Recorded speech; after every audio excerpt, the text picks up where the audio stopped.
it's the question everyone wants the answer to, right? Yeah, It's, what is the single biggest killer of relationships in the modern age?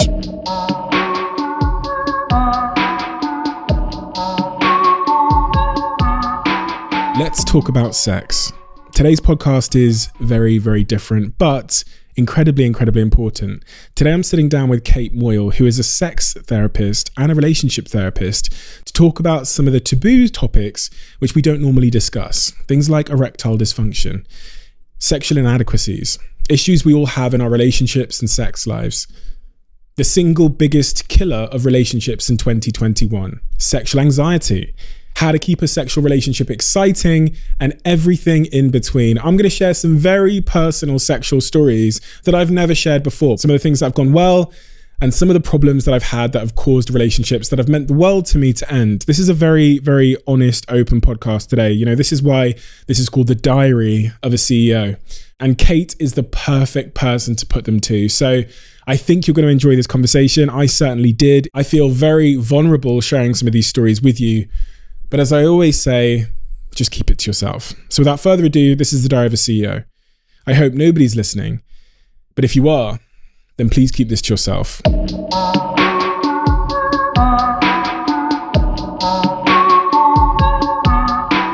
Sex.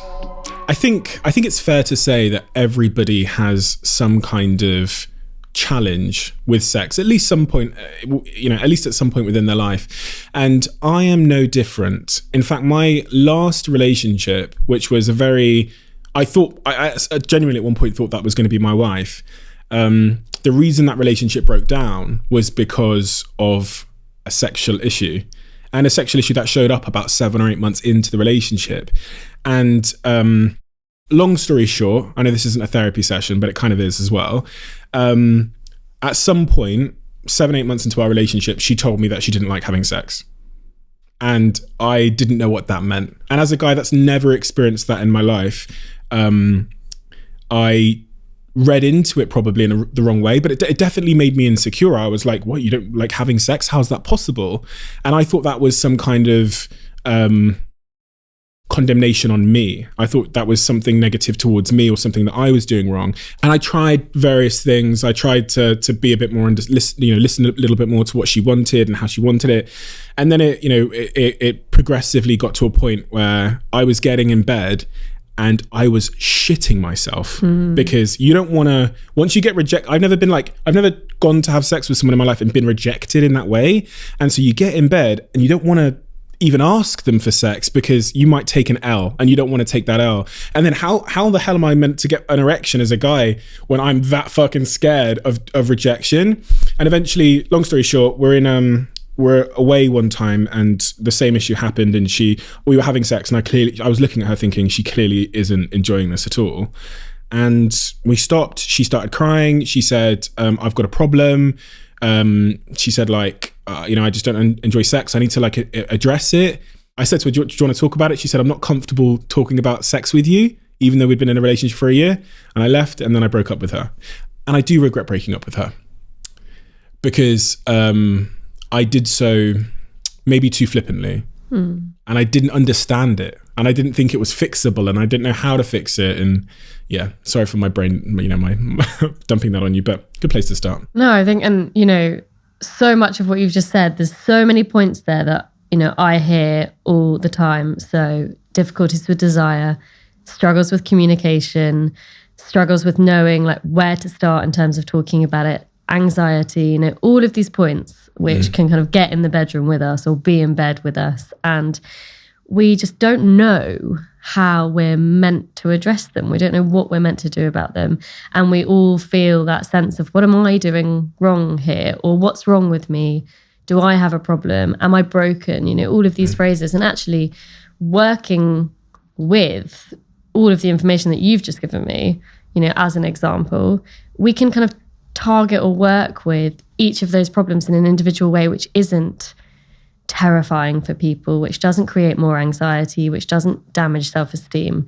But we don't have those conversations in a bigger, more normalizing way. Yeah. And I think one of the biggest things that I talk about is this idea that sex, like everything else across our lives, has good days, bad days, average days, variability, but we expect there to be this constant, and we expect it to be protected from everything else that we have going on in our lives, and that just isn't the case. And somewhat automatically, right? Like we kind of expect it to take care of itself. Yeah.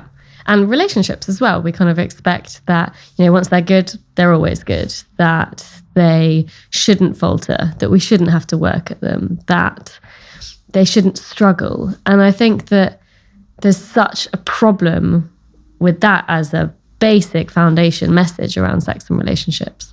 How do you reframe that then? How do I reframe my thinking in order to make sure that I guess that is a reframing of my thinking. If I think that this thing isn't going to take care of itself and it needs to be worked on like everything else in my life, I guess that's the answer to keeping it exciting. Yeah, I mean, I think there's just a normalizing of the fact that our sex lives and our relationships are in the context of us. They're not isolated, they're not protected, they don't have their own kind of special area where they aren't impacted by how we feel about ourselves, stress, anxiety, our health, our mental health, physically what's going on for us, psychologically what's going on for us. But why don't we just give ourselves a break and be like, do you know what? We're not perfect or good or great at everything else we do all the time. So why would we be here? I don't think, I think as professionals, we often talk about like, why aren't we applying the logic that we apply everywhere else in our lives to this part of our lives? And in that particular case with me and this particular person, she turned to me. I remember we were away one time and she said to me, there's loads of people that are like me that don't have like a high libido or whatever. And I have just never encountered these people in my experiences. So I thought, oh, that's rubbish. Was she right? Yes, yeah. She was. And how right is she? Very right. And, we understand that, this is a huge part of the conversation around sex lives at the moment and sexual wellness at the moment is this idea about desire.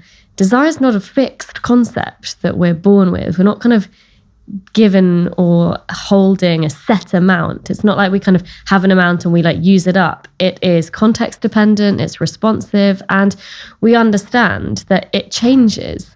But actually how we can change that within, kind of take power of our own, I suppose, or change that within the context that we're in, how we can feel in control of that is based in almost how we define it or how we understand it ourselves. And there's a huge problem with just thinking, okay, well, I had it, now I don't have it in the same way anymore.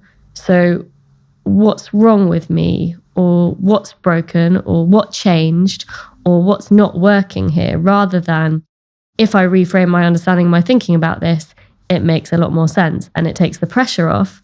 And when the pressure's off, then I can work with this in a more pleasure-focused, enjoyable way rather than an anxiety-provoking and stressful way. What should I have done? So the first time she turns to me, she says, Steve, I'm just not that into it. Because what it was is we were in bed and we're away on holiday. And I like, just, I don't know what I do, whatever I do to let someone know that I want to have sex, I don't know, stroke their arm or whatever. I did whatever I do. And she was just like, no. And what should I have done then? Because, I think a lot of people would take that as a bit of an L. And I certainly did. I was like, what? I was angry as well. Not like visibly angry, not like, hitting with a pillow or anything. But I was like, I remember turning away and thinking, oh, fuck, because I'd never experienced that before. I'd never experienced that. Like, it is a form of rejection. It's like a form of, it's a kick in the self-esteem. What should I have done?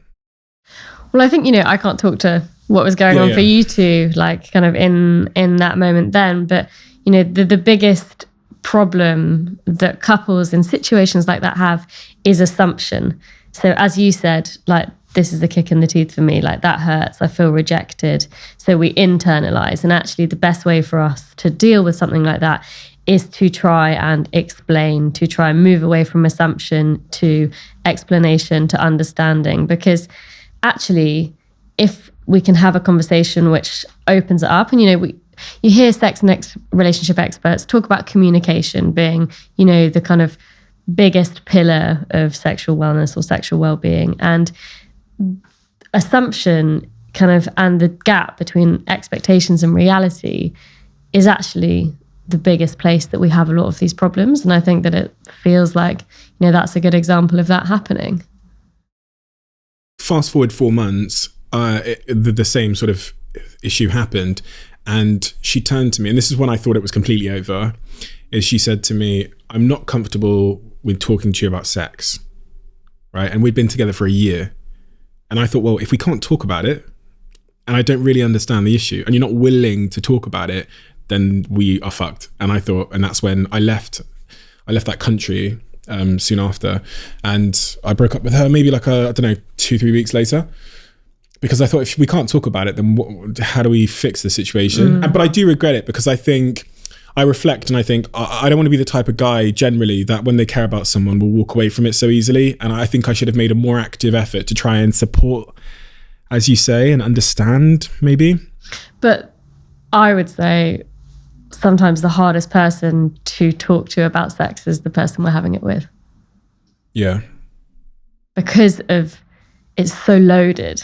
It's so like intimate. It's so vulnerable. And also the fear of getting it wrong or making it worse or leading our partners on or it going in the wrong direction or us not being able to unhear what we've heard or unsay what we've said. Yeah. So actually, you know, that natural human response to feeling anxiety around something is avoidance. You know, we don't tend to approach the sources of our anxiety unless we're trying really hard to hone in on it or focus on it. Our most natural instinct is, I don't want to go there. You know, like it's just easier to keep the status quo, even if that status quo isn't working.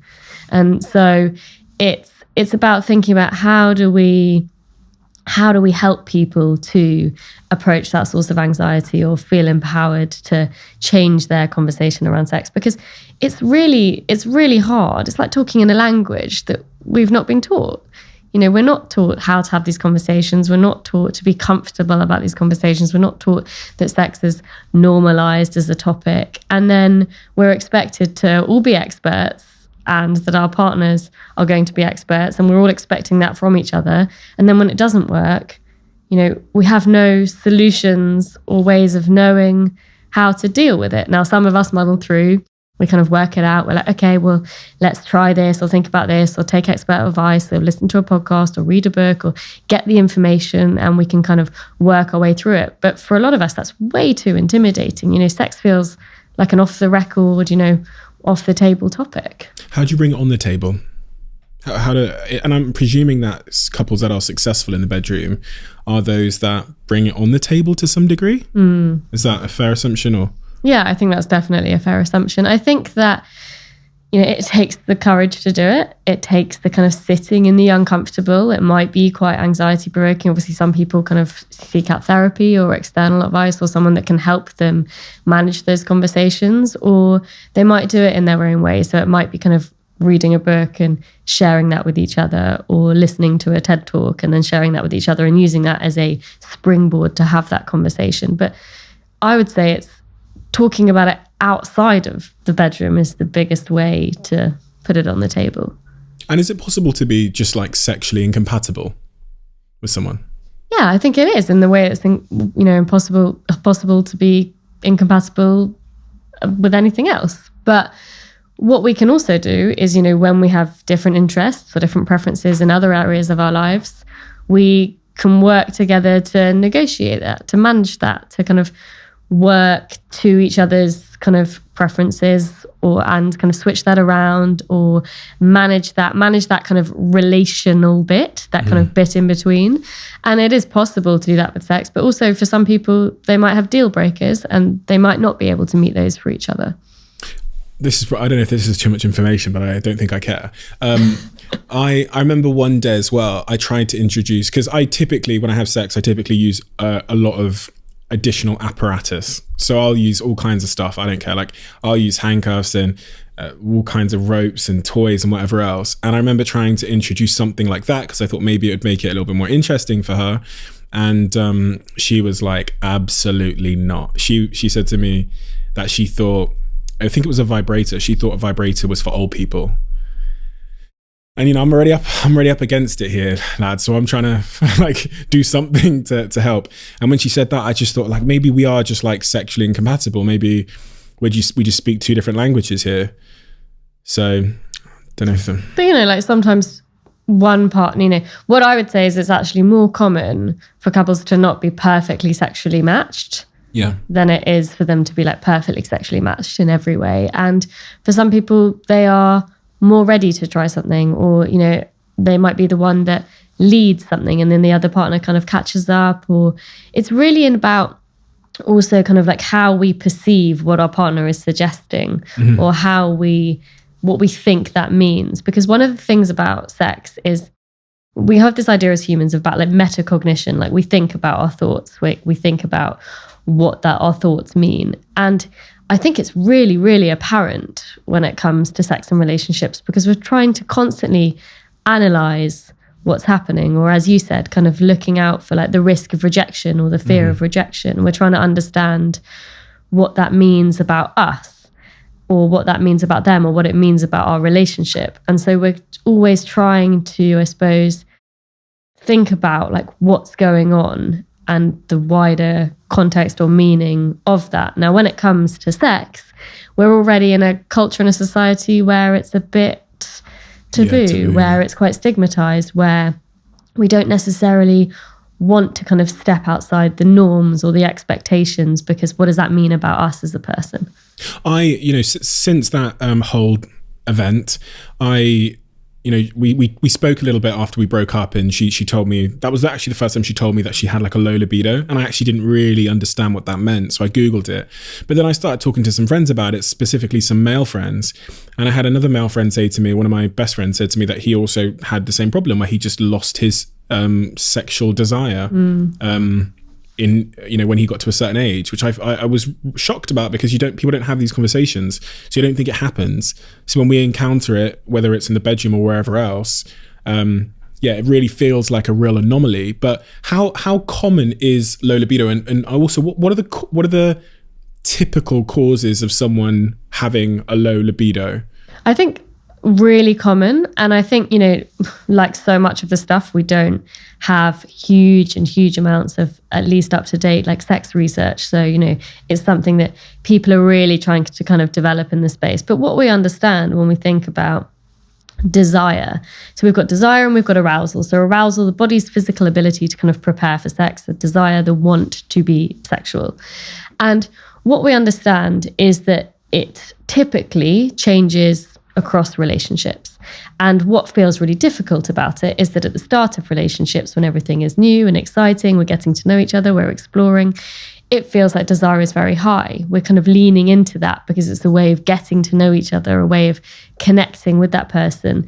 And it's kind of what we understand is it's triggered, I suppose, a lot, because a lot of the situations we find ourselves in are novel, are kind of tuning into also that area of our brain that likes the new things, that likes the excitement. And we have that sense of wanting to get closer to that person, wanting to get to know them. Now, also what we see, particularly this is with a relationship focus, is there's like exchange of kind of like novelty, newness, the unknown, exploration for like routine, security, safety, getting to know someone. So we kind of see these things switching out almost. And so it's just actually that as we get kind of more used to each other, there are the less of those kind of triggering, like exciting moments, which are where desire can tend to thrive. And what we need to do is perhaps just slightly more consciously, or with a bit more of an effort, put in the time to create those spaces. Now, chuck in, the year we found ourselves in, where no one's had any kind of personal space or independence or ability to go away and come back together, kind of change of context. But technology, the kind of, third and fourth, if there's two people in the relationship, wheels that are constantly taking our attention, kind of demanding us, distracting us. So we're missing signals from our partners. We're missing those kind of, I suppose, quality time moments. We're constantly being notified, or we're distracted. And actually then it's harder for us to give each other our full attention, to kind of sit down and focus on each other, to have the things that promote connection, eye contact, touch. We're constantly kind of looking around and connecting, I suppose, with everyone apart from the person actually that we're in. It creates a barrier. And so how do you get 5, 10, 15, 20 years into a relationship, and you've started to get, secure, and things are predictable. This is probably the most, popular question I'm sure you get, which is like, how do you keep it fresh? What advice would you give me to keep my sex life with a partner I've been with for X amount of years still fresh, exciting, and exploratory? I think it's the question everyone wants the answer to, right? Yeah, right. It is about, I suppose, first thing, acknowledging that it might be different to how it used to be. So again, one of, I think, the biggest hurdles people can get kind of tripped over on is it's not the same as it used to be, or it changed. Now, why does that mean it's worse? Actually, perhaps the quality of the sex that people might be having might be better because they know each other better, they understand each other's bodies better, they feel more in tune with each other. So it's understanding that you might be in a different phase or stage, and that's okay. It doesn't have to be, that famous phrase, the honeymoon period that kind of everybody quotes or goes back to. So I think that is one thing. And I think actually kind of carving out the time and the space and the effort and not seeing that as a bad thing, not seeing that as problematic, that we have to be a bit more conscious of that part of our relationships, is a huge, huge factor. Because what the kind of common narrative we see in like society, I suppose, is if I have to make an effort for this, then there must be something wrong with that, because sex should be spontaneous, should be something that just happens. That's what it says in the movies. Well, which is part of the problem, right? Because that's one of the most easily accessible visual versions of sex that we have. We don't see into other people's sex lives in the same way. Now, what we do see is social media or pictures of couples or images of couples, and we make assumptions about them. We make assumptions about, they look happy, bet they have great sex. Yeah, in porn it's just like the gardener's like outside and then he like comes in and the husband's away, and then like it's boom, perfect. Lasts an hour, everyone looks like they're having a great time. But one of the best phrases that I heard, and is trying to learn about sex from porn is like learning to drive from watching The Fast and the Furious. And it's one of the things that I go back to. And I wish I knew who said it, and if you know, please tell me so you can claim it. But porn wasn't designed as an educational tool, but a lot of people have used it as one. And that's, again... Oh, I mean, like every man ever. And also women, to be fair. Like, I think men have this bias where we think women don't watch porn. But then you ask a woman, and I've asked several of my ex-girlfriends if they've watched porn, and they're like, yeah, they do. Some of them do. But I'd say, and this is a general, and I'd love you to correct me here, because I'd love to not be... I love to be corrected on things like this where I'm so naive. I would tend to believe that like 90% of my male friends watch porn, and then I think it's probably like 50% of my female friends. Do you know the numbers? Is that? I don't know the numbers, but we know that women watch porn. We know that there are also a huge rise of like female-friendly, female-focused pornography platforms kind of coming forward. And I think that a lot of those ideas, again, tie into these old stereotypes or narratives about like male sexuality and female sexuality. And then, we're trying to change the conversation around this. And I think that it's also about recognizing that they're not these kind of like two like so separate entities, and actually that we can understand that we're all sexual creatures, or we all have our own versions of sexuality. And what that doesn't mean is that it has to, again, kind of line up with the narratives that have always been there, which is like men do this, women do this. But are there distinctions between sexual appetite and the type of representation of sex that men and women typically want to see? I was going to ask you a question which kind of alludes to the same answer, but it's like, if you were to create a porn, because you said there's now sites emerging which are like female friendly. I'm like, what's the difference? How do they? I suppose, one of the things that a lot of these sites are creating is a focus on kind of female pleasure in a way which is, that what we know, for example, is that the majority of women, or like the most common way of bringing women to orgasm is through direct clitoral stimulation. But for example, in not necessarily porn, but in the movies, we never see that. And so then everyone is kind of replicating what they see in the movies, and no wonder it's not quite working. So I think that there's also educational elements starting to kind of come forward in a lot of that kind of content as well. I guess that makes sense. If the demand for pornography has been skewed male, then what you're seeing in the pornography would also be catered to what a male likes to believe is, men, as you like alluded to there, men typically get their arousal from like, what do they call it? Vaginal penetration. I guess that's the term. Or intercourse, yeah, or intercourse, whatever. But women would typically reach like an orgasm via clitoral stimulation. So porn tends to reflect the former.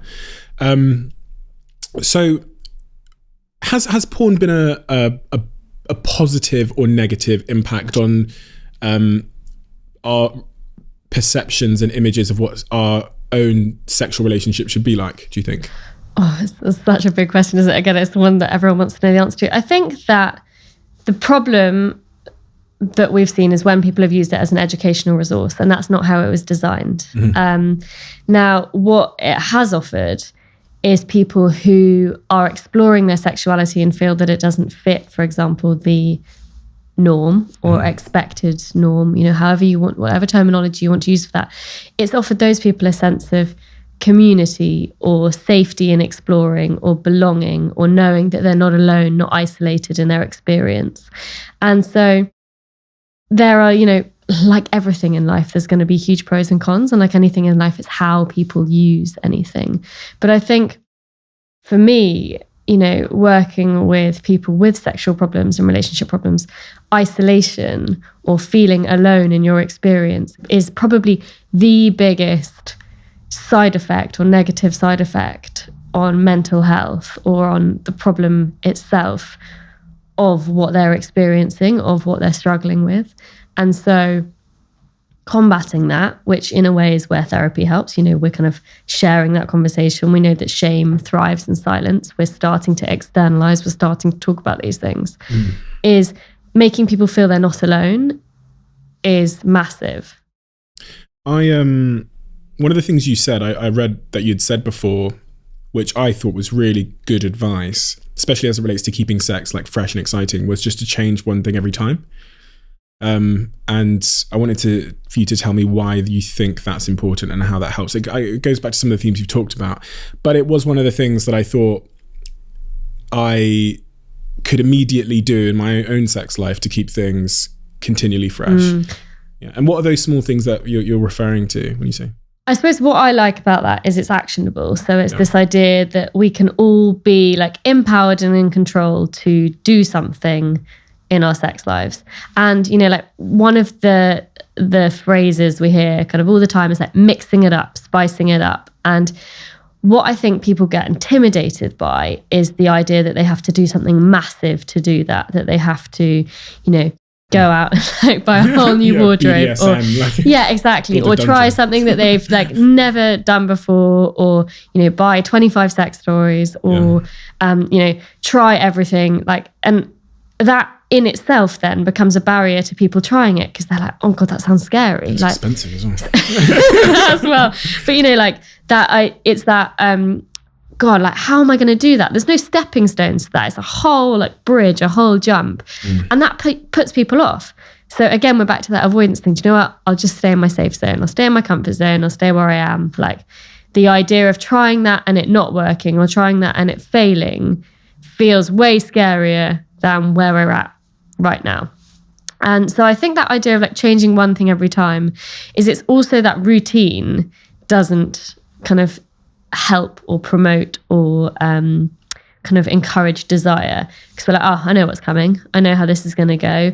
And what we're then doing is we're more likely to kind of let our thoughts wander or be distracted.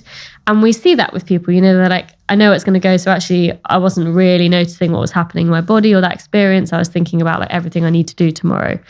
And so what it does is it works as a way of encouraging breaking up routine. Now, these are small things like having the lights on or having the lights off, starting with your clothes on or your clothes off, keeping your underwear on or underwear off, using lube or not, taking intercourse off the table for that evening and just focusing on non-penetrative sex, trying a sex toy, or putting even something simple that I talk about is putting like your pillows on the other end of your bed so your room feels different, like lighting candles, changing a smell, having a shower or not, doing it in the street. You can get arrested for that. But it's that idea of these are all accessible, within range, non-intimidating things that we can try to create shifts and changes. My journey with Huel has intensified a lot over the last 6 to 12 months. The untold story of a healthy diet and a nutritionally complete diet is how you feel. And really, that's a much more important thing, because actually how you feel is the sort of precursor to you having the motivation, the discipline, and the state of mind that will help you go to the gym and follow through on your goals. And I feel amazing. I don't think I've ever felt better. I've never had more energy. I've been sleeping amazingly well. My sort of mental cognition has been sharper than it ever has before, but I just feel good, right? And you often just get to see the physical effects that having a nutritionally complete diet can have. But there are all of these other impacts and other effects, which are so much more important. And as I said, are the precursor to the positive physical effects you see. So yeah, you know, it's one thing having a podcast sponsor that pays you money, but it's another thing having a podcast sponsor who you genuinely believe can help people change their lives for the better. Is it possible for some, you know, because I've got this one friend, and I'm sorry for just rinsing one of my friends here. I've got this one friend. Yeah, like, this is the problem with being friends with me. You always appear in the podcast if you've got any slight like peculiarity about you. And like, I feel like all of my friends have been mentioned in this podcast at least once. They just don't know where they're being mentioned. But I've got this one friend who is a guy, and I've known him maybe 10 years, and I don't think he's ever had sex. And he's maybe 27, 28 years old or whatever. And I don't believe he's ever had sex. I've never seen him in a relationship. He doesn't talk to girls at all, or guys for that matter. And it's just so unusual, because in our friendship group, we talk about sex a lot. So we're always talking about, you know, who we're sleeping with and various things. And we've basically just learned to just not have the conversation with him, or when he's there, you know, if we're just like joking with each other as friends, we will never joke with him, because it's just this big question mark and none of us know the answer. And I think my conclusion has been maybe he's just asexual, if that's a thing. It is the thing. And what is that thing? And I'm sure you've heard about this before, right?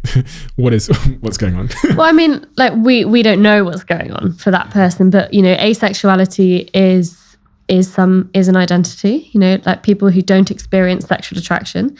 And what that also doesn't mean, so we have asexuality and aromanticism.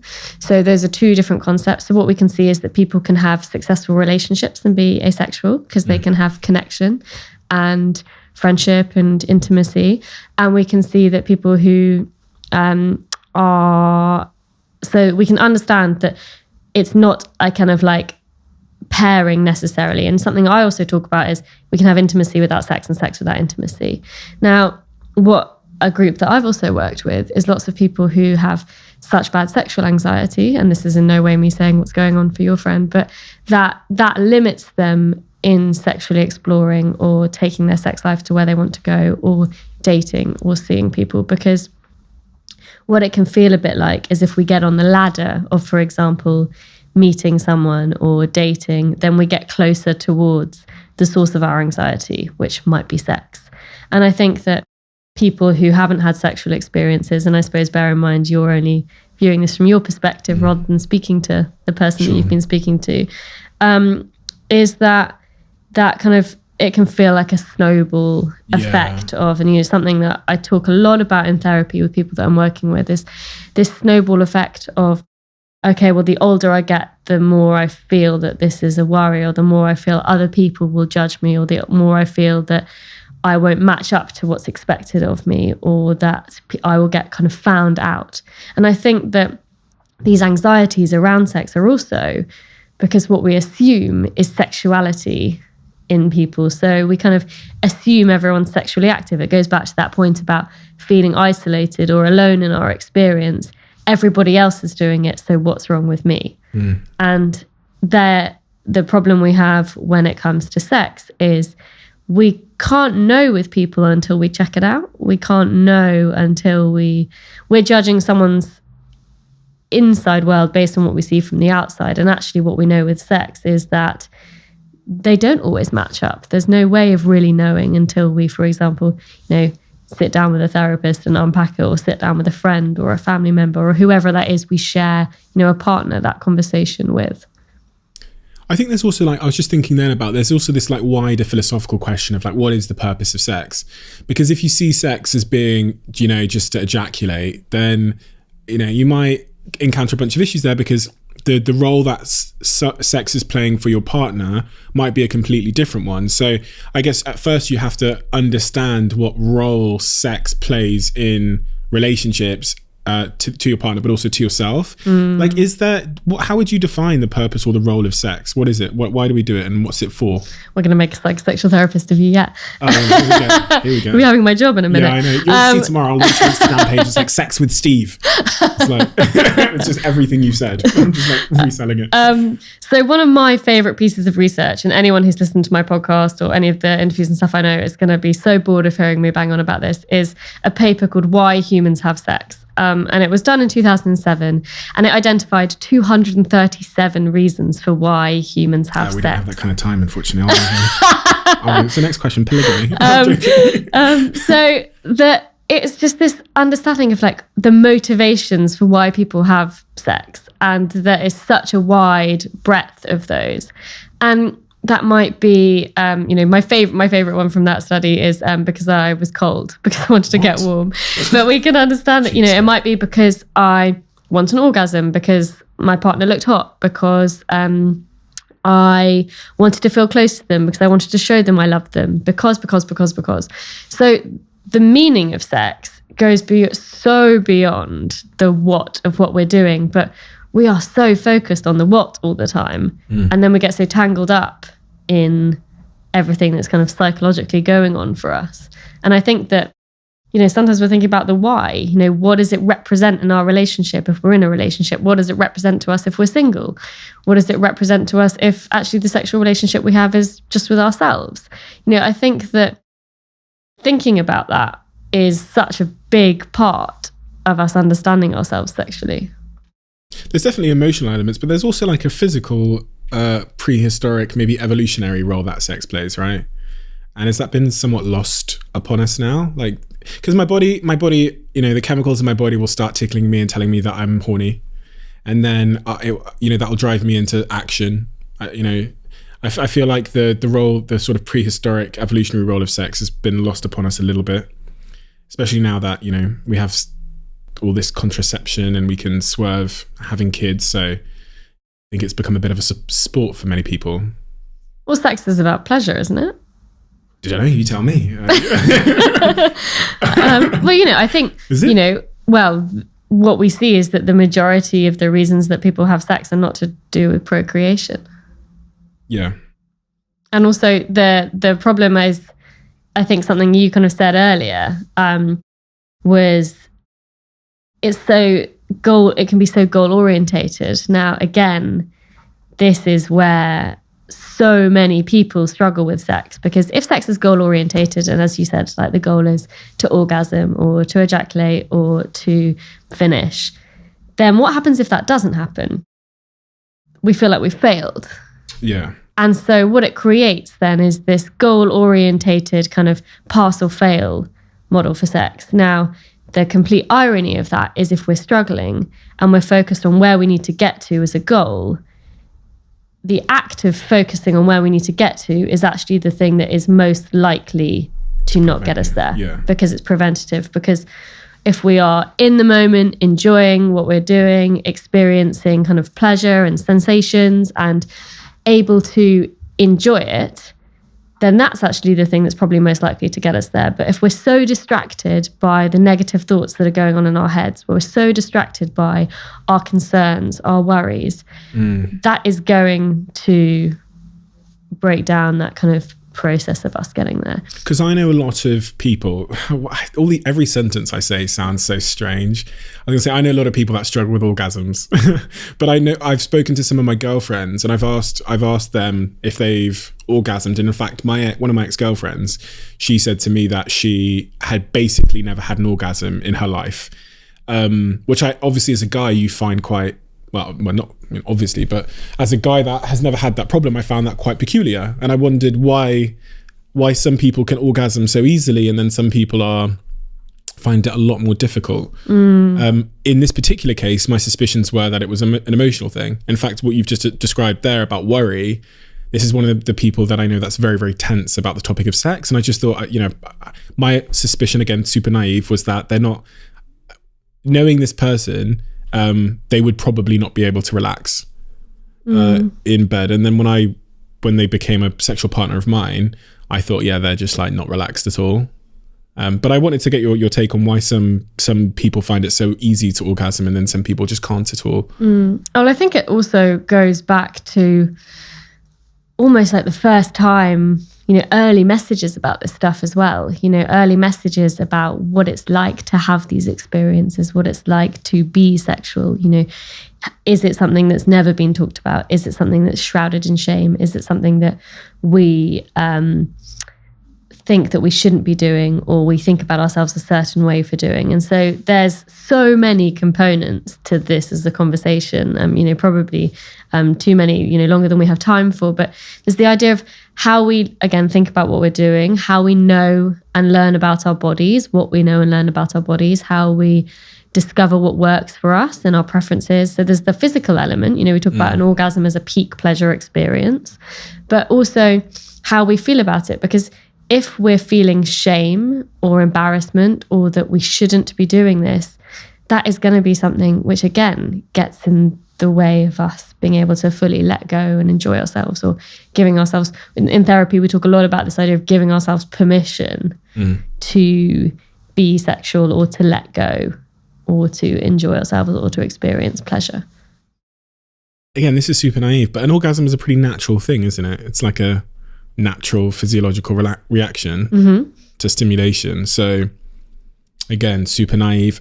I will just disclaimer from here on out that everything I say is largely naive, and I'll stop disclaimering every sentence. But so one would assume that if we're struggling to orgasm, then there's something maybe emotional, maybe even physical, that's going unmet. There might be something physical going on, but there's probably like something emotional going on. But it's also about, have we learned to do this? Like, have we learned to kind of experience pleasure enough to take us there? And also, once we do, then we're like, okay, I understand how my body works now. I understand how that feels. And I think for the lack of sex education here is a huge part of the problem. Pleasure has historically been left out of the conversation, and particularly female pleasure. Who are your clients? Who comes to you with the sex issues and challenges the most? Normal people with normal problems, everyday people for everyday problems. Genders, both men and women. I work with both couples and individuals. I have a lot of younger clients. So a lot of my clients are kind of in that sub 45 age bracket, but I work with a lot of people in their kind of early 20s. And I think that, early 20s, kind of 30s, but also there's a couple of things that are going on. One is that therapy has become less taboo in itself, and sex much less taboo. And we have this kind of corner of therapy, which is psychosexual therapy, where I think people recognize that it now can be a solution, or that sexual problems aren't just medical, that actually there can be something psychological or emotional going on. And I think that the idea of accessing help for this stuff now has become much more normalized, which is brilliant, I think, and much needed. And there are some amazing, amazing sexual experts and sexual therapists in this country who, I hope are really being, and I know are really being used by people to help them improve this part of their lives. And I think that, again, a part of it is any other aspect of our life, we would go and see a doctor or go and see a physio or go and see a nutritionist or whatever it is. If a part of our body wasn't working, we would access help for it without feeling embarrassed. If we'd injured our knee, we wouldn't feel embarrassed about going to ask someone about that. But why, when it comes to sex, do we feel that we shouldn't access the help? And then the longer we're struggling with that, the more of a problem that becomes, because we don't just have the original problem, but how we think and feel about it. But is there like an age range where people are more likely to go and see a sexual therapist? No, I don't think there is. And I think so you think it's evenly distributed from like 20 to 80? Yeah. Really? I mean, and I think, again, it's a bit about life stages, isn't it? What are people looking to explore at different stages? We see, for example, people might go after a cancer diagnosis or cancer treatment, or, for example, around menopause, or that there are certain health conditions that impact sexuality, or, common side effect of a lot of anti-anxiety medications and antidepressants are an impact on sex lives. Or it might be that someone is starting their sexual experiences, or they've had a relationship where sex has been a problem and they don't want to carry that on into their next relationship. I think that it's about understanding like what has brought that person to therapy at that time is a big part of, for me as a therapist anyway, kind of exploring what's going on for that person. What's the trigger for dealing with it now? Polygamy. Do you have a lot of people come to you in polygamous relationships? So you mean like polyamory, like multi-partner? Like multi-partner relationships. And what are the issues typically that you'd see with, polyamorous, polygamous relationships? Yeah, I think that it's something that people have a lot of questions about. Yeah. It's something that, I've talked about on my podcast because it's what people are curious about. Because it's also a breaking away from our kind of heteronormative, like mononormative model of relationships. And I think the big questions that people have are, how do we do this? How do we navigate this? How do we manage it? And that's about working out what the rules are for those people. How do they what are the rules for them that work for them? How do they understand the rules, rules around things like disclosure, rules around things like how much detail do we go into? How do we manage this? But actually communication for lots of those relationships is really good because they have to be really good in order to manage that different style of being, or also just the practicalities of there being more than two partners in a relationship. I've always wondered if it would cause a lot more problems, but I guess you've answered it there. It's about setting clear rules and having effective communication. My next question again, which I was really excited to ask you, was like, and this is a super hard question, so just get ready. Yeah, what are the things that men typically don't understand about women when it comes to sex, and vice versa? Oh, it's a hard question, isn't it? It is a hard question. I was thinking because I know men are super naive, and we're exposed to a certain type of media and content, and then we like rush into the bedroom thinking that, I don't know, our partners want to be, I don't know, tied up or dominated or whatever else. And then from the other perspective, when you speak to a woman about sex and what she's looking for, there's obviously, she's experienced a certain type of media, but she also is, I think, typically, again, we're being super binary here. Typically a woman has a slightly different expectation from the man, from my experiences anyway.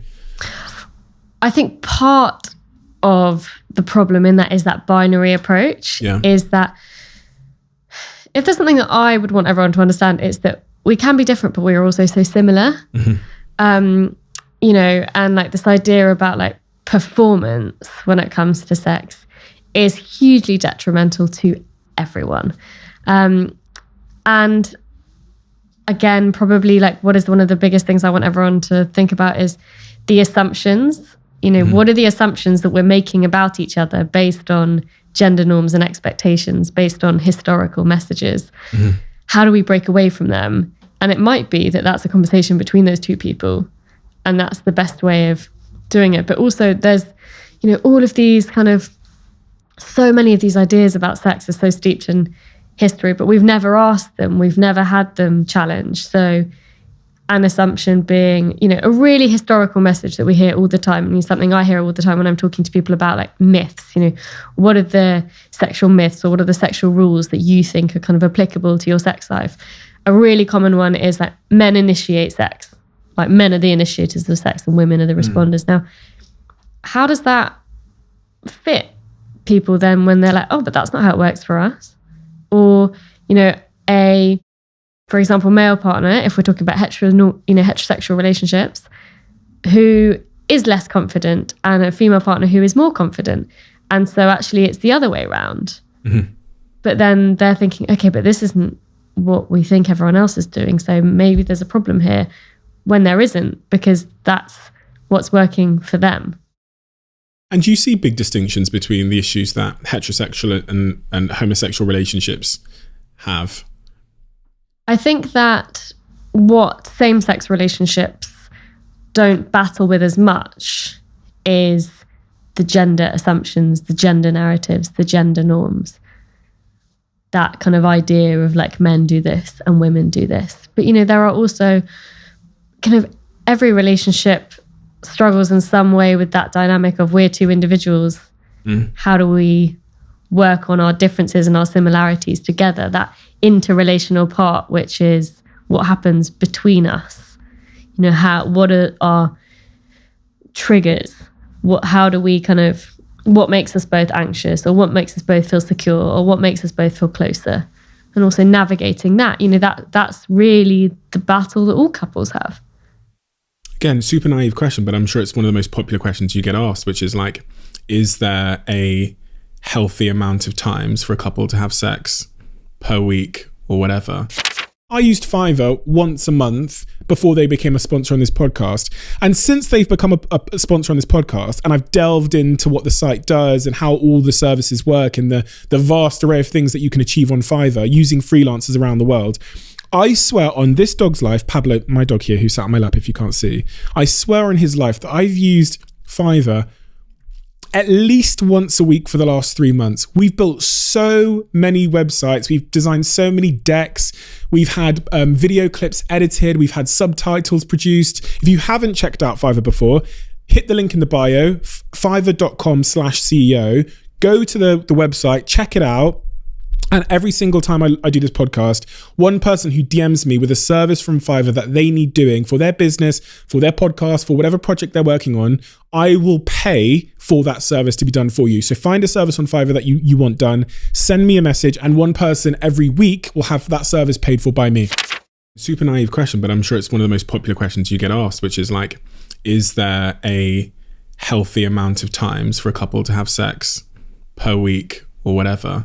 And one would assume that changes over time, right? Because I think, just judging by my relationships, we start like fucking Energizer bunny rabbits, and then life happens. But is there, and I hate these questions because they're so like unnuanced and so like narrow. But is there an average amount of times that couples you would, if you had to answer this question and not swerve it, for the sake of nuance, what would the answer be? I would like to know what you think the answer is. I think, again, context, like I'm going to go into nuance here, but context matters. Like if you live on opposite sides of the world, then obviously there's barriers. But if you're living in the same house, if you're cohabiting, living in the same house, I think like at least twice a week. Once on the weekend, Tuesday. I don't know. But where do you think that idea of twice a week comes from? Just looking at my schedule. Just like, where you can fit it in. I'm like, where can I find time? Probably like once in the week, and then and on the weekends I have a bit more time. So yeah, but I mean it obviously changes over time. I feel like I'd probably have sex every night, but if I but just energy levels and what's the answer then? So someone I interviewed talked about the amount of sex we have as a red herring. So the kind of regularity of sex doesn't determine like the satisfaction of it or the kind of pleasure of it or the enjoyment of it. And I think what it feels like we've been trying to do is find an objective way of measuring sex. So it's this idea of, okay, well, we're all trying to find the answer to sex, like how to be good at sex, like what that looks like, how to know where we pitch ourselves against everyone else. And regularity is one of the only kind of objective measures we have of that. So it's the one that we kind of all lean into or we want to know the answer to. Whereas what I would say is, I don't think we do have an idea of, I don't know what kind of modern like surveys say. There's a big survey that's done kind of every few years, but I haven't actually seen the results of that one yet. But what about the monkeys? How often do they do it? I feel like we're like 99% orangutans. So what are the orangutans doing? I haven't got a clue. Okay, I need to find out.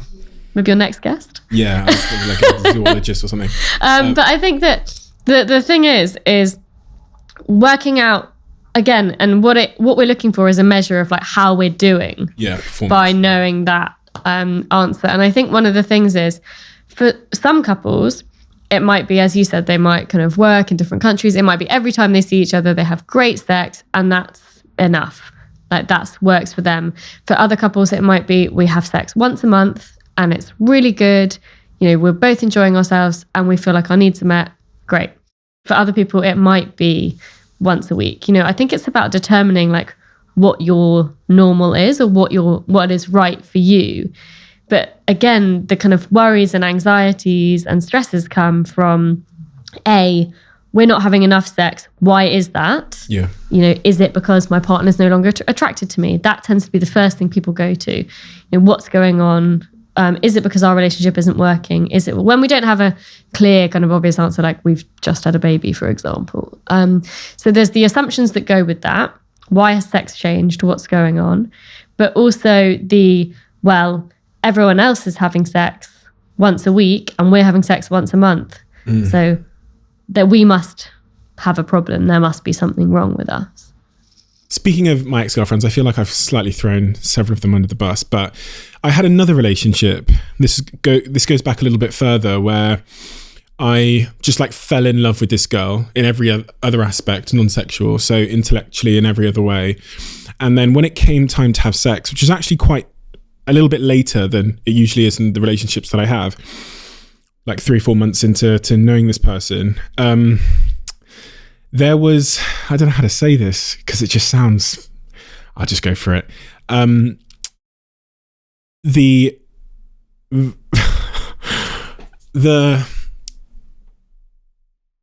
tend to think, especially when it comes to like vaginal penetration, that it's like a hand and a glove. And the hand and the glove didn't match. And again, I genuinely thought that I could have spent the rest of my life with this person, but I saw that as a like insurmountable object. Like my penis didn't suit her vagina. And I thought, I can't change it. You can't change this. Yeah. Is this something that people come to you about often? They talk about like the practicalities, like the hand in the glove. Yeah, I think it is. And, you know, there are, for example, like conditions that mean that people can't have sex for numerous reasons. So like sexual dysfunctions or, you know, particularly for women, there is a condition called vaginismus, which is where there's an involuntary contracting of the PC muscles, the pelvic floor muscles, where they're unable to have sex. And that we think affects about 1 in 500 women. In no way am I saying that's necessarily what was happening here. But, you know, we also know that it's about how we work together as couples, how we work with bodies, what would make things more helpful, how we can look for kind of practical advice. But it's about understanding like, okay, how do we help ourselves here rather than, again, that assumption of like something's going wrong. Because it made me believe in this like idea of like there's a physical compatibility to sex as well, not just like a desire compatibility or like, you know, an experimentation compatibility, but there's like a physical compatibility as well to having like good sex where you can just like physically not be compatible. But I suppose it's then about how do you, if you want to like explore working around a roadblock, you know, how do you kind of because that's build something your that's sexual... so hard to talk about. Like I could never I could talk about the libido issue with my partner, but I could never tell that partner that I was basically turned off by our lack of physical compatibility. I could never mention it. So I ended up the relationships, I tried multiple times to like fix it in various ways, and I just couldn't bring myself to talk about it because I didn't want to hurt the person. I didn't want to say something that might hurt them and stay with them forever. So I ended the relationship on the grounds of something else, but that was fundamentally the issue. I've actually only had 2 relationships in my life, but like sexual partners in my life that ended purely because of that. But yeah. And I think it's so hard again, isn't it? Because we just don't know how to tackle these as topics. As you say, like, how do we manage talking about something or exploring something that we just have no idea where even to start. And I don't want to offend the person, which must be a huge thing in the work that you do, like not wanting to offend your partner, because as you said, it's such a sensitive topic. And I don't know how I could have approached that situation without offending the person. And I think that it's the fear of judgment, like the fear of offending, the fear of hurting our partners, the fear of us not being able to go back once we kind of, it feels a bit like Pandora's box for some people, exactly. Like this idea of talking about sex in a relationship, you know, like if I open this up, like how do we close it? Or I think a lot of people have the fear of, if I open this up, then every time we have sex, we're both going to be thinking about this, or we're both going to be completely in our heads. And what we know is when we're completely in our heads when it comes to sex, we're not experiencing what's going on in our bodies. Oh, God. And that is interrupting arousal, you know, the body's process of us kind of enjoying, you know, our body kind of working with us, the kind of sexual arousal process. And so, you know, our thoughts are as distracting as they're kind of being like someone in the room that's not the person we're having sex with, or, you know, someone actually like walking in or kind of saying all of that stuff to us. Just because our thoughts are not a physically represented being doesn't mean they're not as distracting as something else. And you're completely right, because from then on, I didn't say anything, but I carried on trying. I thought maybe, you know, one bad experience, whatever, we'll try again. And it got to the point where I was almost avoiding sex because I knew that it was going to be an issue, and I started to overthink. And as a guy, overthinking is not what you want to be doing when you're trying to maintain yourself. So I started having issues keeping my erection up, because I was getting in the bed thinking, oh my God, here we fucking go again. And I've got to, you know, like, are you going to be able to get it up? Because you really don't enjoy this. And that all of that just became too much. I couldn't tell her because I didn't want to insult her. And I was starting to have problems like, you know, being aroused because it was a big issue. And you're right, it's a snowball. And performance anxiety is one of the key things that I work with men, because where there is not a physical kind of indicator or reason for why they might be struggling, for example, with erections, because getting into your head too much, again, creates a speed bump for sexual arousal. Because when you're feeling stressed or you're feeling anxious, you're in that kind of fight, flight, freeze state. Your body is preparing not for you to kind of lie down and have sex and be comfortable and relaxed, but it's preparing for that kind of threat response. And that is not compatible with being sexual in that moment. So in a way, your body's kind of working against you. And so what you have to do then is work on this kind of like frontal bit of your brain, you know, your thoughts, like focusing on that in order to, in a way, like reprogram, because sex has become not fun, exciting, pleasurable, connecting. It's become anxiety provoking, stressful, fearful, you know, don't want to be here, would rather avoid. So in a way, the way I describe it a lot is the meaning of sex has changed. So the way we relate to it has changed. How does one give their partner good, positive, constructive feedback? Do you know what I mean? Like, is there like because I'm sure I was thinking then, I'm sure there's so many people listening to this that are in relationships that would like their sex to be slightly different. And they probably, in the same way that I was anxious about approaching it with my ex girlfriend, what is the best way to approach these sensitive, self-esteem attached topics with your partner? Not in the moment when you're having sex. Okay, so not just kind of like in bed, like just before, because also what you don't want to do is, you know, kind of create like a further sense of like stress or anxiety, like in that sexual space. So what I always talk to people about is like leading with a positive, you know, like I really love our relationship, like I'm loving what we're doing, but maybe there's something we can work on here, or how can we do this better? Or so leading with a positive, you know, the affirmation, because if someone comes at you and, you know, we're often really sensitive to criticism also in our intimate relationships. And this isn't good enough, or you're not doing this, or our immediate response is defensive or attacking. We're not open to hearing what they have to say. We're already like shut down before they've even got there. So kind of approaching it with like that positive framework, or like connecting framework or open framework. And also, let's work on this together. This is a shared venture, something we want to do together. Something for us to think about. Like, how can we go about this? Because what can also happen is we isolate the problem in one partner when there are two of us there. I guess another sort of attached to that would be just telling them what you like as opposed to what you don't like. So it's just like the same outcome but different framing. So it's like, oh, I like when you blindfold me, or I don't like when you don't blindfold. You know what I mean? Mm-hmm. And just making it. Some of my sort of sexual partners that have given me positive feedback in the past have done so by telling me what they like more of. Because then we can lean into that a bit more. And we all like to be told we're doing a good job. We all like to be affirmed. We all like to be... Especially in sex. Mm-hmm.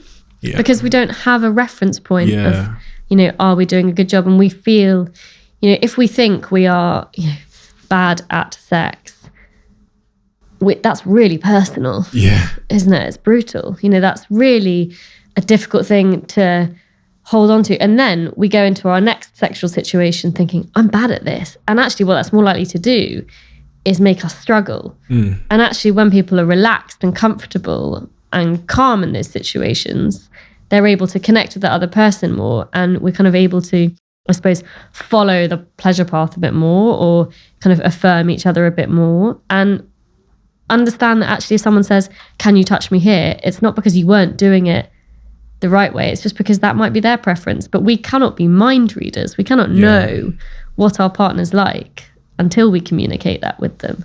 That's such a fascinating thing as well, that we never know if we're good at sex. We're just like kind of trusting our partner. And especially because you see all these movies and we read these magazines about people faking orgasms. As a guy, I swear to God, the first couple of times someone said that I was like good in bed or whatever, I thought, you're full of shit. I thought you say this to everybody. And then like I still, and I've heard that a few times, but whatever, but I still don't know. And that's crazy that like with everything else, you have a fairly accurate gauge of whether you're good at it. But because we've never seen like we've never like seen anyone doing it in real life or really got to observe it outside of the fakeness of porn. And you don't know how it feels for the other person.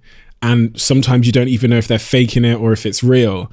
You can't, well, for me, in my mind, I'm like, kind of float through life assuming you're doing okay until told otherwise.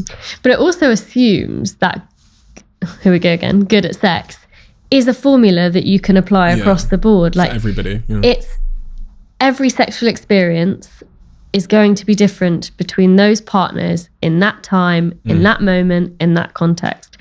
It is not like a universally applicable so true. Formula. Now, what we can do is we can... Ouch, I thought I was good. Sorry, I just burst your bubble. But my ex said I was... what we can do is we can feel more informed. So we can make, I consider a big part of my job to be helping people to make informed choices about their sexual wellness and well-being. So that might be, thinking about the narratives that have shaped how they think about sex, thinking about their current definition of sex, thinking about sex education. How can they feel informed about things like anatomy, things like their body, their preferences, their likes, and the communication bit? How do I then communicate that with a partner? And all of that can contribute to better sexual self-confidence. And again, what we know is like sexual self-confidence is in that person. Again, it's reflected back to them in situations with other people. But really, it's kind of all about that relationship with self. And I know that sounds very therapy and something that all therapists say, but it's really true because we put ourselves in those sexual contexts, in those sexual situations. For some people, they might never struggle with sex. They might have kind of muddled through, like trial and error, worked it out, and be okay. And they're satisfied, and that's great. But for some people, they do struggle. For some people, they have a period of normal sexual functioning, and then they start to struggle. And it might be that they've never thought about sex really before until they feel like they have to. So again, there's no kind of one route to all of this. And although there are themes, for example, in the conversations that I have with people, everyone has their own journey, their own story, their own experiences that have shaped that. And some of it can start in, the playground, like playground banter about what sex is like. But at a younger age when we're quite impressionable, and that sounds really scary, what people are talking about, we can kind of carry that with us, and then it presents further down the line. Or we might have had a negative sexual experience early, which means that we then don't want to try again. And so we hold on to that negative experience because we've had no, in a way, like challenging or corrective or other more positive experiences which can go against those ideas. We're ever evolving, humans and people, and we're changing in every way, mentally, physically. I think one of the things that has, I was going to be honest, because I think that's just the point. I think when I'm honest, I think I resonate with more people. One of the things that I'm slightly concerned about is that at some point in my life, I'll fall in love with somebody and the sex will be great and everything. And then me or them will change, in that we could change in a variety of different ways, whether it's our desire, but more so, even like we might not be attracted to each other anymore. I might, deteriorate in some form. And I wonder how much of an issue that like two people changing and falling out of attraction with each other is prevalent in the work that you do and the people that, come to you for therapy and for advice. I think it is. It's not probably the most prevalent thing I deal with, but also what you're basing that on is an assumption that that's not something that can be worked at. Yeah. That's not something that people accept when they are in a relationship with each other, or that they, I think it goes back to that relationships moving in stages and phases bit as well. And I think that's that fear of like things not always staying the same, whereas actually what I would say is if we accept that things don't always stay the same, then we can change and work with that and accept it and improve it or adapt. As humans, we're really, really adaptable, but we want to feel encouraged in that rather than, I suppose, kind of put off or challenged by the fact that we need to. In the world we live in now, there's just this incredible like perception of choice, I'd say. Like more so than when my grandparents are around. I imagine their sort of circle of possible matches extended to the size of their like street or village. Didn't have Tinder. Yeah, exactly. They didn't have Tinder or Instagram. But now in my relationships, if it's not going well, I've got apparently a gazillion people right here that are perfect. They're all filtered. And I think 32,000 of them just like my photo. So if I lose attraction with my partner in the world we live in now, where we've got this huge sort of perceived amount of choice and accessibility, just one swipe, it must make holding relationships together at times when they hit, rocks more difficult than ever before, no? Yeah, I think that there are often ideas that like the grass is always greener, but equally we understand that relationships take work. And I think, we've seen a breakdown of norms. We've seen that, divorce rates are at an all-time high, but it's not the same stigma that it used to be. That kind of people changing their models of relationships or changing relationships is not kind of such a big thing. But also something that I think is important to say is just because a relationship has ended doesn't mean that in itself it wasn't successful. And I think that's another thing that we need to reframe. People can be in a relationship for 10 years and it ends. That doesn't mean that relationship failed or was a failure. It might have been for that person at that time. This is part of the issue, in my view, with marriage, because marriage, you say, till death do us part. But we all know that if there's the only constant is change, we're all going to change.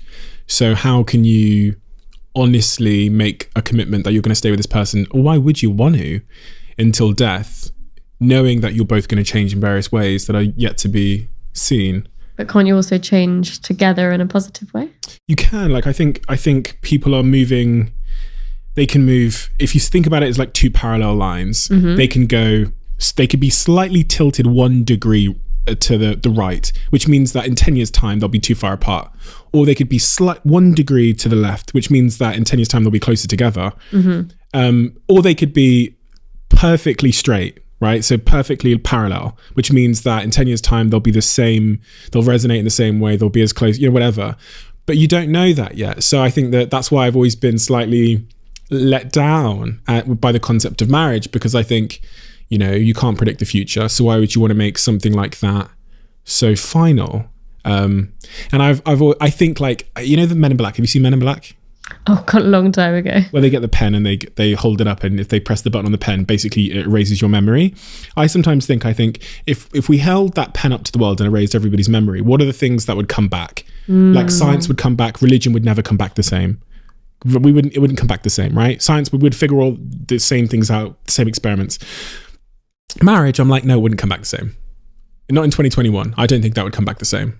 I think we'd have a much more bespoke, open, flexible form of marriage that would involve less of the law and would involve less of the church. And I probably think would be a little bit more effective. So I guess my question is about marriage. What do you think about marriage? Are you married? I am married, yeah. So, okay. Well, careful what I say. Cut now.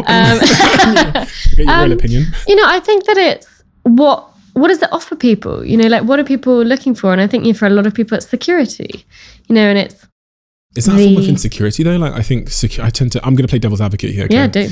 Because I think, if you're looking for security from like a legal contract, I'm like, then that for me speaks to a little bit of insecurity somewhere else. But I think it's also about, you know, I suppose marriage has been the norm, right? Historically, it's always been the norm. It's always been also considered the gold standard, or like what we should kind of aspire to be or aim for. And I think that, again, you know, that impact of history, like us doing the things that we've always done, but it is an institution and a lot of people subscribe to that. Now, what we see now is that people can be married multiple times and be happy in every relationship, or it be perfect for that stage or for them or for that relationship, that people don't need to get married, that people can parent and become parents without being married. That it's, I suppose, the biggest representation of commitment that historically we've always had, and people now can find other ways to commit to each other, you know, buying property together that doesn't require it. So I suppose children,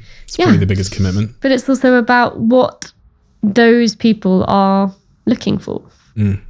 I think that's, you know, people think I'm really against marriage. It's actually not the truth. And my friends say to me, Steve's against marriage. I've listened to his podcast. I'm like, no, you didn't listen. What I'm for is a more bespoke, tailored approach to how two people come together. I actually had a friend of mine say to me this week that he will be listening to this podcast for sure. He said he thinks he can only be with someone for a year at a time. He says after a year, I don't think I can, you know, the relationship can't go on. So he's having these continual 1-year relationships. And look, I guess the most important macro question is like, are you happy? Yeah. And people's happiness is derived in various ways. I do think marriage is somewhat, do you know what? I think maybe it's because I tend to have a perspective that conventional solutions aren't always very well equipped to solve new problems, and the world we're living in is a very new one. We're living longer than ever before. We're exposed to different types of information. We have much more freedoms than I think some of our ancestors used to have. So maybe the way that humans commit to each other should not involve the law. It shouldn't take 2 years to divorce someone, which I think is crazy. But I think it doesn't have to, and I suppose it's about what people are looking for. And I suppose, as you were asking earlier about like multi-partner relationships or like, you know, consensual non-monogamy, it's about us making informed choices about what works for us and our relationships. And I mean, this is actually a conversation I was having with someone just yesterday, is how do we feel more informed? You know, how do we explore what that might look like in another way? Because for some people, trying to fit into what they feel they're expected to do might not work for them. It's a system or a model that doesn't work. So how do we then start to like open up that conversation for ourselves? But also, we have our fears. You know, we're humans. We like to, I suppose, feel that we fit the normal, fit what's expected, or, you know, some of us do at least. That what will other people think of me if I step outside that? So as humans, we have that balance of like, what do I want, but also what will other people think? Yeah, which I think is typically quite awful. Yeah, but isn't it one of the biggest things that drives people in a lot of ways? Drives them where though? Like I just think in every facet of life, it's like, oh, your mum wants you to be a doctor, but you really want to be a ballet dancer in Costa Rica. And it's like, what's expected of you. You're expected to go get married and then become a doctor. But like your intrinsic joy will come from going and being a ballet dancer in Costa Rica and not getting married or whatever and smoking, I don't know, whatever, in the mountains over there. But, I tend to believe, and this is probably, I don't have a huge scientific basis for this. I have a couple of like philosophical studies I've read, but that people who abandon like their true selves or that conform to society's expectations typically have at some point in their life some kind of moment of realization where they realize that they've not fulfilled themselves as they could have. Isn't this back to that point of like expectation versus reality though? Yeah, I guess so. Like the gap between what we expect and then where we kind of find ourselves to be, or what that looks like. Yeah. Because I think again that's that, and also it's that idea again. We I feel like I talk about gaps a lot, but that idea, that gap between the person I kind of know myself to be and the person I show everybody else that I am. Yeah. And the bigger that gap, the more space for struggles or battles or mental health challenges around that. What is, and this might just be the title of this video because I think it will be, so we'll clickbait this part. What is the single biggest killer of relationships in the modern age in 2021 in your view? If you had to say this one thing is the biggest killer of relationships, what would it be? Unrealistic expectations. One of the big problems, you talked about it earlier, this idea of like what we see in the movies. So we're like, oh, that's what it's like. So then when it's not like that, we're disappointed. Our partner fails us. They haven't met our expectations. They haven't met all of our needs. We talk about this idea, lots of relationship experts talk about this idea of how we shouldn't expect one person, our partner, to meet every single one of our needs, but we do. And so they're kind of doomed to fail then in that way. So how do we change that? How do we start to kind of like open that up? How do we, we have other relationships in our lives. We have family, we have friends, we have colleagues. We need to start to think about like how we can do that for ourselves. And then we work with our partners to create something together. I completely resonate with that. And I think most of my relationships fail because the expectation that my partner has on me goes unmet. Because I'm very selfish and I like to work all the time and to think about my stuff all the time. And I'm like very self-absorbed. And when I have free time, I just want to like, I don't know, do something for me. And I've tried over the years to like manage that expectation by making it clear as early as I possibly can that like work is a huge part of my life and I am very selfish.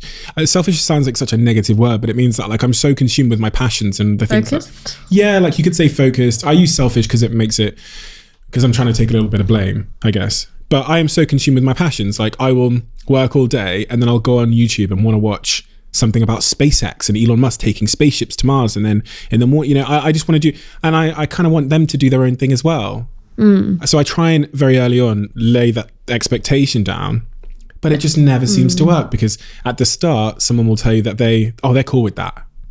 They're never cool with that, ever. I suppose it's about that, relationships are about that balance of independence and dependence. And so it's where that balance sits.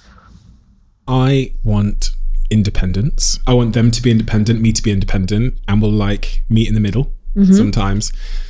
But yeah, I don't know, maybe maybe I'm the problem because I think that compromise is important. I don't think I compromise very often as much as I should.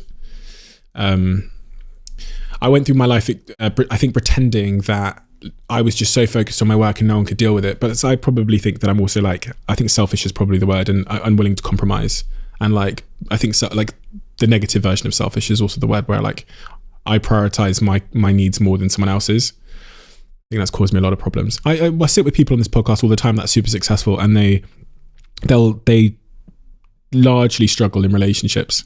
Do you think that's because their primary relationship then is with their work? Yeah, and themselves. Because it meets, and we see that, right?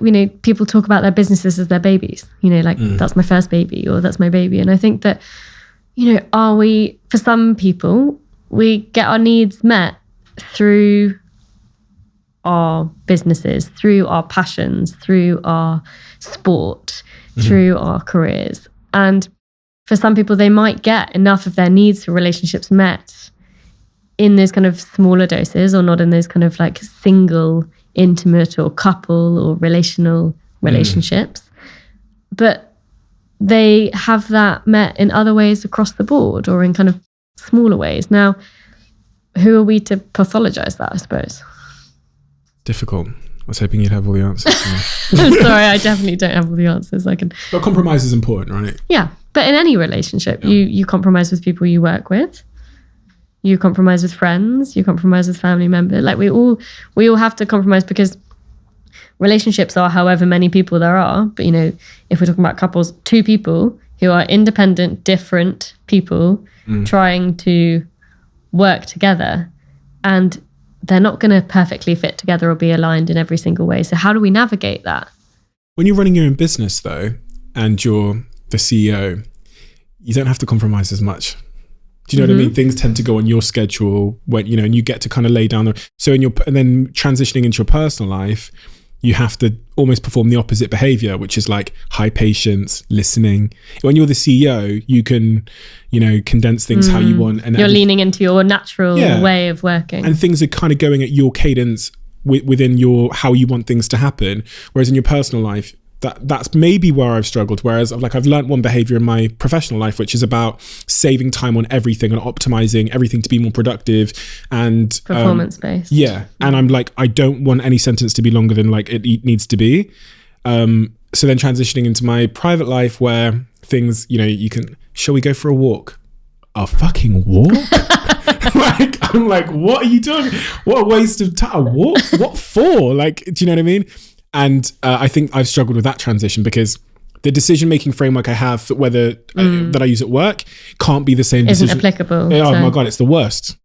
And sometimes maybe it seeps over into my personal life. So they're different. It's almost like different operating systems. Exactly. Exactly. Two different objectives. Do you think that, so if I kind of push that back onto that kind of question of how relationships work back onto you, then do you think that entrepreneurs or people who then kind of go out on their own and do that are more prone to that different way of relating, or that's their more natural style?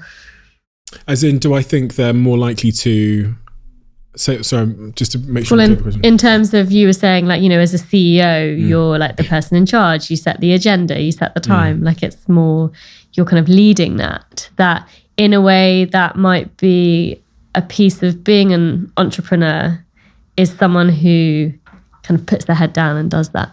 Yeah, but and it's also like heavily learnt. It's like you learn. Imagine if you put, I don't know, they say how diamonds are made, that it's like the pressure over a million years or whatever.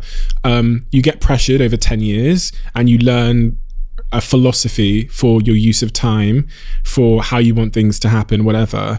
And that becomes part of your character, even if it wasn't when you were, 10 years before. When going through that experience, it makes it part of your character, where you're like quite impatient. Things, typically operate in the way you want them to. So you learn that personal philosophy because that's what made you successful. And also that's what's required to succeed. It's also what's celebrated, right? Yeah. And I genuinely think that it's, for me anyway, of course I've got these crazy hindsight biases, but that's what was required for me to get to where I needed to get to. But if I want to be successful in my relationships, then it's like all these other things, which is like compromise and patience and doing things for the sake of doing them, as opposed to where they're going to get you. Yeah, with some kind of outcome. That's what I've struggled with anyway. But anyway, enough about me. You know a lot of stuff, right? Questionable. You've learned a lot of stuff. So how easy do you find it to implement all of this stuff that you know into your own life and in your own relationships? Whenever I have like an expert in a specific topic on, I'm always fascinated by their own ability to apply their knowledge in their own lives. I think, speaking for myself in this space, I think I can be a hypocrite. I think we can all be hypocrites in our own ways. And, that's because we're also all human, We all still have our triggers, our anxieties, our defenses. And I try my best. And I think that, that's the best you can do. But I think that relationships, there's an acknowledgement that relationships take work and take nurture. And I think actually when you kind of talk about this stuff all the time, you actually sometimes need to kind of step back and be like, okay, so what am I doing here? You know, like at home, how do I implement this as a partner, as a parent, as a family member, as a friend? And it's kind of acknowledging that and being thoughtful of it. And I think that there's also that idea of like, how am I best working with or serving the people close to me, rather than kind of like everything else, something else to do. For me, it's about pulling away, I suppose, from being a yes man. You know, there was a stage in my kind of life and career when I said yes to absolutely everything. And now you have to be a bit more selective, because otherwise then you lose the quality time. And I think that quality time is an important part, and it's actually making sure that is carved out, protected. So I think for me, that's a big part of it. But yeah, I think not, you know, what is the perfect relationship? You know, we're all working at everything all the time. And I don't pretend, because I'm someone that works with relationships and sex life, not to be working at it myself. I bet all of your friends come to you. Like, so last night, like, did you get that a lot? I think a bit, but, you know, I think I feel incredibly fortunate that I have a very, you know, emotionally open, emotionally intelligent group of friends. You know, like I surround myself with the people where we have those open conversations. We are able to go to like the difficult places. It is very mutually supportive, and none of us pretend to have it all worked out or that it's all perfect. You know, I think there's kind of almost like a celebration of like the perfectly imperfectness of it all, and also putting our hands up and being like, wow, this week is tough, or I'm really struggling with this, or, you know, this is going on. And I think that there's something in knowing you can pick up the phone and just say that is hugely, hugely important. Do you ever instruct or advise any of your patients to, this is a fucking rogue question, but it just came to my mind, to go and get some kind of like training, sexual training? Is that a thing? I've seen it in like a documentary, I think, where there's like a place in Amsterdam you can go and they'll teach you how to, you know, give someone a hand job or something. I don't know. No, I think, you know, I think where we're at now, you know, in the world, is that there are online platforms kind of creating, I suppose, like more instructional content. So there's an amazing one that was launched by the Kinsey Institute, which is one of the leading kind of sexuality research institutes in the world. And it's a platform called OMG Yes. And it's basically about helping, like, instructional videos and interviews about like how to create female orgasm or stimulate female pleasure. What's that website again? I'll send it to you. But I think that, you know, we are now, you know, with sexual wellness and well-being becoming such a big, important topic, we're seeing that these platforms are coming up which are to help instruct or to help offer advice. And that means that the educational content is available to people. And I recommend lots of that stuff, because if people feel informed, they feel more confident, and that means that they can have actionable things to work on, to build on, and that they're more able to be like, okay, yeah, I understand how this works. You know, whether this is our bodies or someone else's bodies to a certain extent. So that can kind of help set me up for a sexual experience. And lastly, just to sort of loop round from the start, what are if you were to say that there were similarities in couples that do enjoy great sexual relationship, just principles, top line principles, what are those sort of key distilled top line principles? Such a big question. Communication, I think. Communication, is like top of the tree. And I think it's top of the tree, and I think it's the one that people don't want to hear, because it's less actionable and it's quite scary. Yeah, exactly. It's like, in a way, I think talking about it is the hardest thing to do. But it is, you know, any relationship kind of expert, any expert in the sexual kind of well-being health space will say to you, like, communication is that. And then it's like, okay, but how do I do that?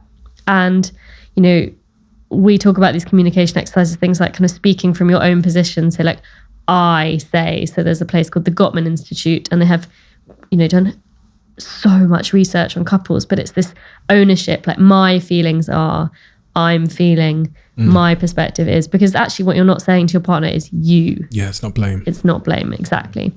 So I think that the communication part, and like positive communication, is a big part of that, but it's that breakaway from assumption. It's like clarification, not assumption. Assumption is what trips us up so much of the time because we're mind reading. We think we know what our partner's going to say before they say it, so we don't even give them a chance. Yeah, that's true. Well, listen, thank you so much for your time. I feel like it's been a very enlightening conversation, and I appreciate that the fact that you've taken the burden of all of my every sexual issue I've ever had, and it's good to get it out of there. I feel like this was therapy for me more than anything else. But where can people find you? And I know you're involved in a bunch of other projects. I know that you've got a sex toy project, which you're involved in as well. So where can people find you and reach you? Yeah, so my website is my name, katemoyle.co.uk. I host a podcast called The Sexual Wellness Sessions, where we have informative but informal conversations about different areas of sexual well-being. So whether that's desire, sexual functioning, kind of sexual mindset, infertility in sex, I try and cover kind of specific subjects around like what people might be struggling with.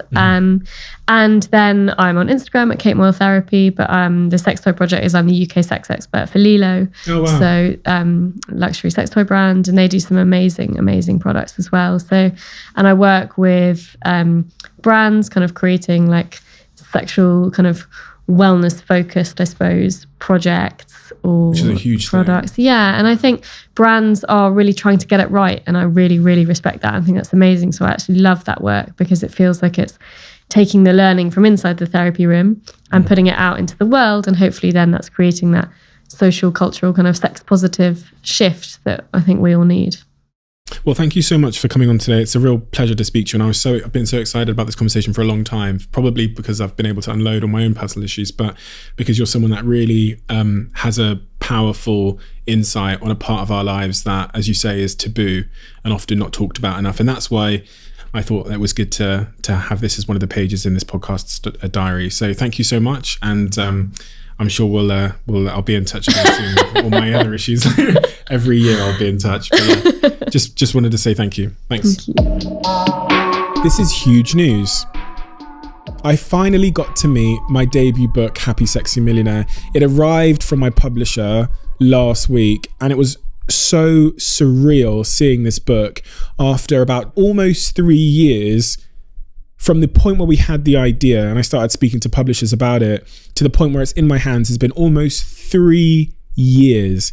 And I traveled the world to produce this book. I stayed in 2 different jungles on 2 different opposite sides of the world for 60 days in total, completely alone, completely in isolation to write this book.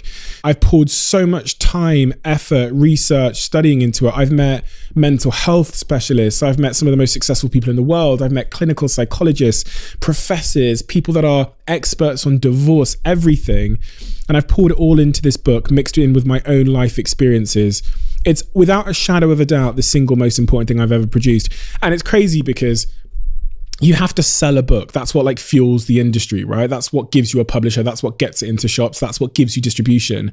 But if I could click my finger and everybody got it for free and it meant that I made 0, I would click my finger in a heartbeat because I think it's that important. And I just want people to read it. I don't care about the money side of it. It's everything I've ever learned. All of my most important lessons distilled into this small book. And I teamed up with one of the world's leading artists in sort of visualizations, and he produced about 25 images for the book as well. So I know that some people learn through words, some people learn through images. The book is a combination of the two. Happy Sexy Millionaire, you can pre-order it everywhere now. And if you do get that pre-order, please do DM me because I'd love to thank you myself.